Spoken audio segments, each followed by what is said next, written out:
Et donc voilà, Monsieur Trump, les États-Unis, en diminuant les droits de douane actuels, qui sont actuellement faits à la Chine, se garantiraient, qui sont faits à la Chine, qu'ils font à la Chine, se garantirait de réaccélérer effectivement son économie et même par-dessus marché, donc la relocalisation, les relocalisations de son industrie, l'industrie qu'il souhaitait. Donc c'est juste logique, on s'y était mis aussi, même si c'était plus lié à l'armement, mais dans l'absolu c'était effectivement de toute façon à faire aussi quoi. Le bon sens, et effectivement je pense que de toute façon dans l'absolu, encore une fois, même là-dessus, c'est pour ça que la plupart des choses vont dans ce sens-là, et a priori on pourrait se dire que c'est que faisable.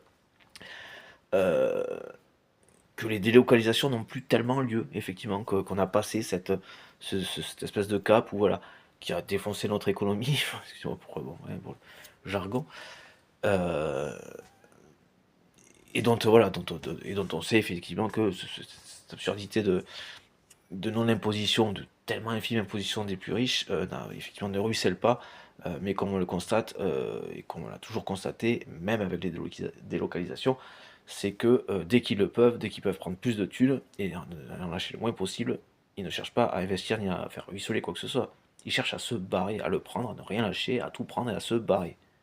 C'est clair, à mettre ça de côté, quoi qu'il reste en France ou pas. C'est pas la question, hein. C'est même pas ça la question, quoi. C'est dire à tel point ils peuvent s'en aller, ça changerait rien, quoi. Au contraire, on pourrait bosser et nous faire les choses correctement. Merci, quoi, au revoir, quoi. Bon, de toute façon. Mais bon, donc du coup, je sais plus où j'en étais. Sachant qu'il faut essuyer ma console dans tous les cas. Donc cet aspect-là, voilà, aurait ces deux effets et on entendrait peut-être un. On peut, voilà, effectivement, ce serait tripartite, donc on peut, j'ai pas d'exemple en tête, mais contribuer à cet effort. Et M. Xi Jinping, effectivement, mais dans le sens d'accompagner aussi ce creux. C'est aussi quelque chose qui est à présenter comme ça, à verbaliser comme ça. Effectivement, il y a cet aspect militaire de garantie de paix, et le creux que la Chine est en train de traverser avait lieu avant. Et ce que Poutine fait avec les sanctions internationales liées au pétrole, ce genre de choses, mais pénalise, accentue le creux que passait la Chine, que, que la Chine avait entamé un peu avant.